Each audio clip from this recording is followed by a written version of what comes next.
I need to open with an apology for another ZR vid. I promise I only have 1 or 2 more left in me, and then we can get back to videos on the very serious business of making video. I'm discovering that YouTube as a platform really rewards channels that follow trending topics, and in the video sphere at the moment, this camera is it.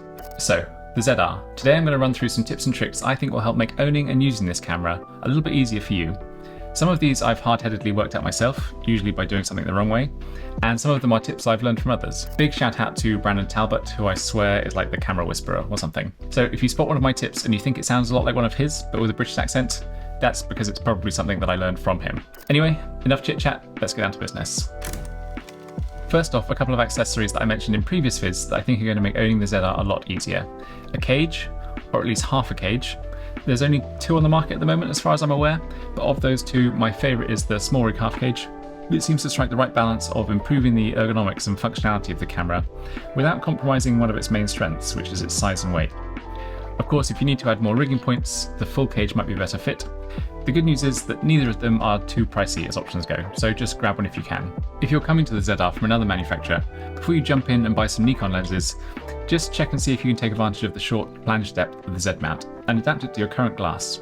Megadap and Viltrox make adapters, and I found that it has unlocked my Sony lenses for use on the camera, which for me is a big win, and maybe you too. And now some tips in no particular order. First off, shoot using shutter angle, not shutter speed. You're a filmmaker now, dang it, act like it.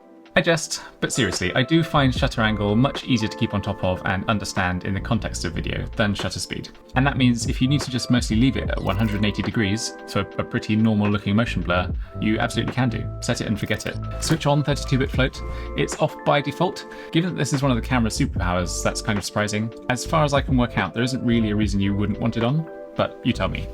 If you're planning on using manual lenses, such as adapted cine lenses, you can enable vibration reduction by registering them via the non-CPU lens option in the menu.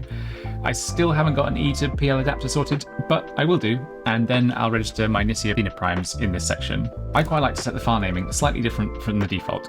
That way, if you have a few cameras from the same manufacturer, you can instantly and glanceably tell the footage apart just from the file names. With the ZR, you've got 3 characters, a bit like an arcade machine, so choose your fighter. I mean, choose them wisely. In my case, I'm being optimistic. I share a little bit more BTS and lifestyle type stuff over on my Instagram, which is @JackFilmed. If that's a platform you use, feel free to come over and say hi. Not your kind of thing? I'd settle for a like and subscribe here, I suppose, instead. As well. To punch in and check critical focus, on the ZR you use the lever around the shutter. It's not a bad setup ergonomically, but I think I would prefer an assignable button for just that, more similar to how Sony implements the function. Anyway, strangely, to me at least, by default the punch in is sticky, or persistent I think the term is, meaning you have to pull the lever back to pull back out again. An improvement on that is to set up half press to cancel manual focus zoom in the settings. You're very welcome. This is a big one. It took me a whole afternoon to work out how to shoot in N-Log.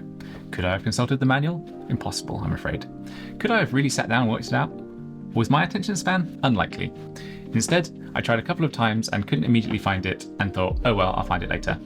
To save you going through that exact same inefficient process, I'm just going to show you where it is. Beside the recording formats, where it says SDR, thumb to the right and you can choose the format. Easy? Yes.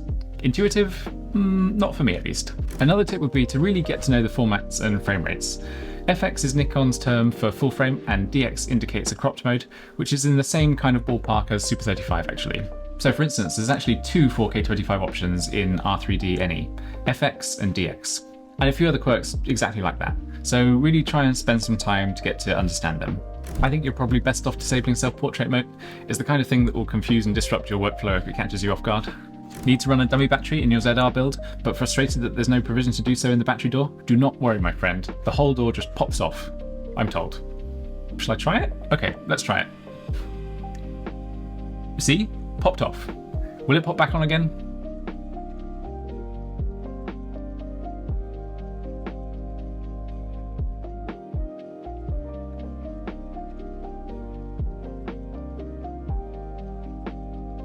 Yes, easy peasy.